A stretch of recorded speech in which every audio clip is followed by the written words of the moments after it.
The Spider-Man Brand New Day trailer just dropped, and there are a ridiculous amount of hidden details in this thing. Today, I'm giving you my reactions, breaking down every scene and revealing everything they tried to hide. Let's get into it. Trailer opens with Peter on top of a skyscraper, mask off, hanging upside down, scrolling his phone. Immediately recalls that rooftop scene from Across the Spider-Verse with Miles and Gwen, except Peter is completely alone. He's watching a video of MJ and Ned excitedly sharing their first day at MIT. Because of Strange's spell from No Way Home, neither of them knows he exists. He can't take it, pulls on his mask and lets himself fall backward off the building. That free fall shot is stunning. Then we get something fans always wanted, a close-up from inside the mask looking outward. This perspective has been referenced multiple times in the comics, and the filmmakers clearly designed it as a nod to those panels. Peter reads the letter he planned to give MJ at the end of No Way Home, but never did. Then there's Peter washing his homemade costume in a laundry machine. Funny, but perfectly captures how broke and alone he is. Now, the costume. For years, people criticized these films for giving a broke teenager impossibly expensive suit. This time, it's clearly homemade, rough, stitched together. The back detailing and design heavily recall the Amazing Spider-Man 2 suit, and the original comic costume looks exactly like this. Peter built it himself. The first suit uses practical effects, not CGI. Once Peter gains new powers, the costume switches to CGI, meaning a second costume is hidden for the film. Sony took the deception further. Different social media accounts posted slightly different trailer versions. One has web shooters on Peter's wrists, another doesn't. They've done this before. Homecoming's trailer had Spider-Man and Iron Man flying together, never in the film. Far From Home swapped costumes between trailer and movie. Some trailers had extended scenes, others shorter cuts. They are messing with footage to hide reveals. The web-swinging action scenes also drew massive praise for their realism. Previous director John Watts once said, "Don't actually swing Spider-Man to film it because you'll look ridiculous." But the result here looks genuinely epic. The scenes are carefully crafted from iconic comic book moments. Now, Punisher. Peter is chasing an armored vehicle through New York when a black van slams into him. But this isn't their first meeting. Peter calls him by name. "Are you out of your mind, Frank? You hit me with a van." Both are going after an operation breaking inmates out of high security prisons. Spider-Man wants to handle things his way because Punisher's methods cause collateral damage. That tension between restrained hero and lethal vigilante is teased beautifully, and the scene has gone completely viral. Leaks say Punisher has a substantial role, might use War Machine armor, and is working alongside Jean Grey, actively protecting her.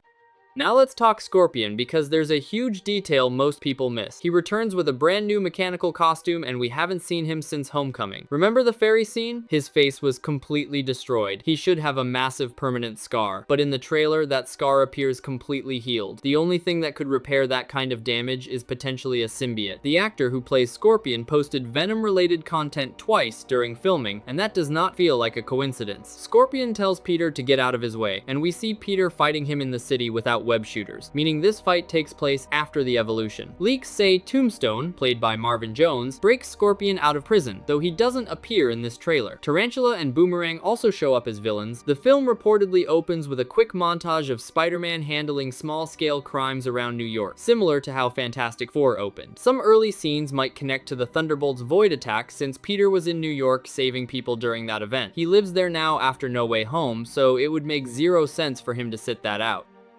Now we get to the absolute centerpiece of this trailer, Peter's mutation. We hear him saying, "What is happening to me?" before he collapses in his apartment. Then, genuinely jaw-dropping in live action, Peter emerges from a massive human-sized spider cocoon attached to the side of his apartment building. In the comics, extreme physical and emotional stress triggers Peter's spider DNA to force an evolutionary response. He enters a cocoon and comes out fundamentally changed, stronger, with abilities he never had before. What makes this hit deeper is something MCU Spider-Man has been building that previous films never touched: the instinctual and sensory side of being part spider. Spider-Man's defining trait isn't just intelligence, it's his instincts and senses. These can protect his body even when his consciousness is gone. The MCU has been exploring spider DNA's responsive nature, how it controls his subconscious and evolves him. The cocoon is the ultimate expression of that concept. What exactly triggers the transformation is unclear. Could be radiation exposure, or Scorpion could have poisoned Peter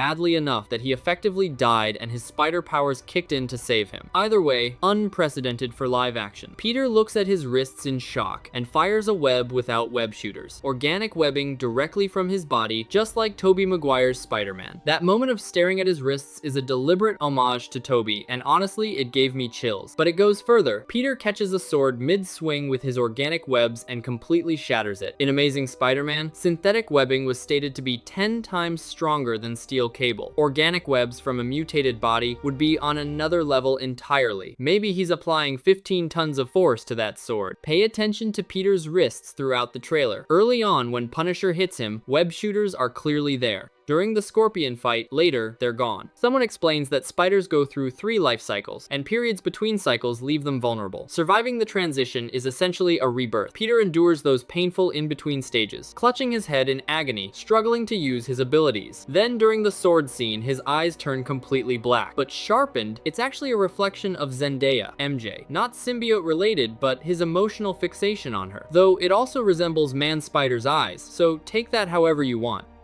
Now the question everyone keeps asking. Venom. Something jumps from an elderly woman into a soldier and the transfer looks exactly like symbiote behavior. Theory is that the Venom piece from No Way Home's post-credits was captured by damage control, escaped, entered the elderly woman, tried to flee in an armored vehicle, and Spider-Man chased it. The dark substance during his body scan, which looks like the Eddie examination scene in Venom. Maybe the symbiote triggered Peter's mutation. Maybe it's why he produces organic webs. In the comics, Peter produced organic webs while bonded with the symbiote. Maybe there's a symbiote suit, and that's how he applied roughly 15 tons of force to shatter that sword. The Venom piece could transfer between Peter and Scorpion. Damage control says they're fighting something they can't see, clearly referring to Jean Grey, but Venom could be hiding in plain sight too. But the trailer frames the powers as genetic mutation, not symbiote bonding. Both comic explanations are valid. Marvel's strategy is making you question everything without confirming anything.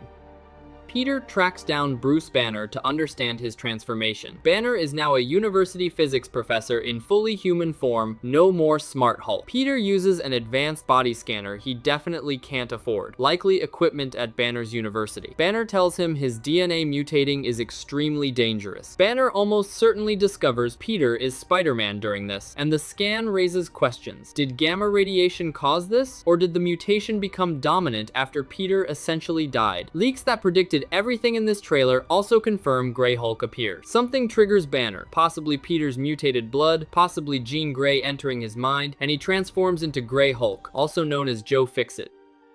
The mysterious hooded figure is Sadie Sink, and everything points to Jean Grey, the most powerful mutant in X-Men lore by a wide margin, someone who could atomize Spider-Man if she wanted. She has telekinetic and telepathic powers. We see her entering the minds of an elderly woman and prison guards, hopping from body to body in deeply unsettling fashion. Her powers recently awakened and she can't control them, which is why damage control is hunting her. As a telepath, she knows exactly who Spider-Man is, his identity, his past, every thought in his head. Finds Peter's secret hideout, which is covered in webs from when he burst out of the cocoon and sprayed webbing everywhere. Peter, clutching his head in pain, could be Jean launching a telepathic attack. In the leaked early trailer, her character directly threatened Peter because he tried to stop her uncontrolled powers from hurting people. She also uses her abilities to mentally control a group of damage control operatives at some point, meaning they could become unwilling tools of the very threat they're hunting. There's a wild theory about Jean. Charles Xavier and X-Men could transfer consciousness between minds. Could this Jean have arrived in the MCU, not physically, but through telepathic mind-to-mind transfer from another universe? That would be a completely new way to integrate mutants into the MCU. Her presence already strengthens Brand New Day's connection to Avengers Doomsday, and the MCU has been steadily introducing mutants across recent projects. She might also enter Peter's mind at some point, and if they're actually going through with the Man-Spider storyline, his mutation could push him toward that transformation.